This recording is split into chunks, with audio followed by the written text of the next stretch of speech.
This is how layoffs make people feel, and it's completely normal. If you have been there, you will understand. And if you haven't, well, you will be. So come along because you need to get prepared. And at the end, I will tell you how you can look at layoffs differently.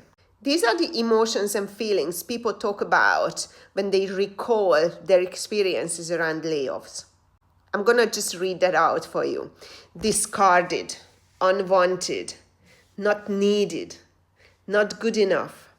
They experience a sense of loss of identity, an attack on self-worth, shame, anger, betrayal. They feel betrayed, fearful, anxious, filled with self-doubt, powerless, incompetent, or even unliked.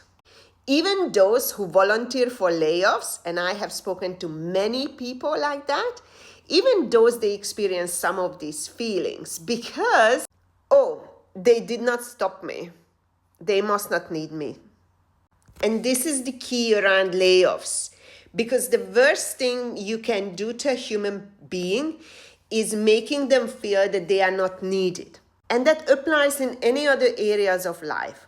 So when we are talking about layoffs, yes, there is the financial implication and all that, right? But that feeling of I'm not needed, I'm not good enough, I have gave you everything, and this is how you repay that or honor that. People feel betrayed.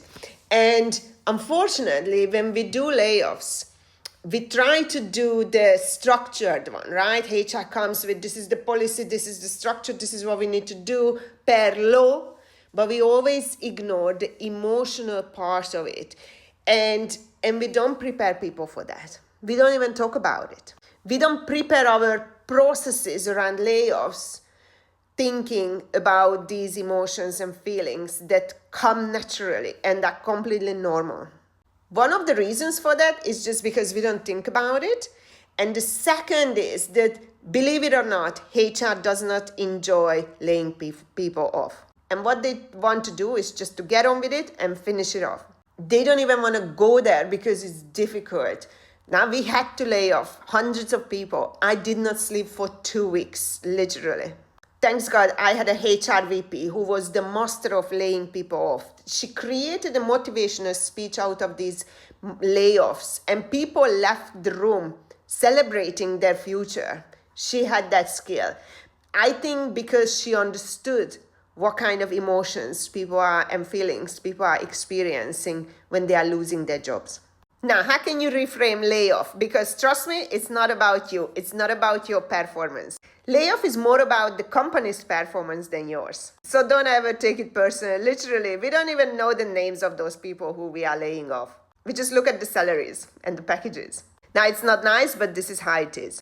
Companies lay off people for so many reasons. Most of the time it's their performance. Sometimes it's because the CEO needs to present the balance sheet to the board and then they need to cut costs. So it's all about cost cutting, them not managing their resources well, or the business is really declining. And sometimes before acquisition, because this is when the CEO prepares the balance sheet and they have to show good figures. And where is most of your expenses? In your people, especially if you are a large company. So in order to acquire or sell something, to push that business deal through, they're gonna have to adjust the balance sheet.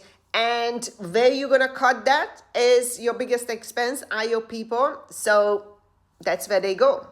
Once again, I don't support it, but it's part of the business.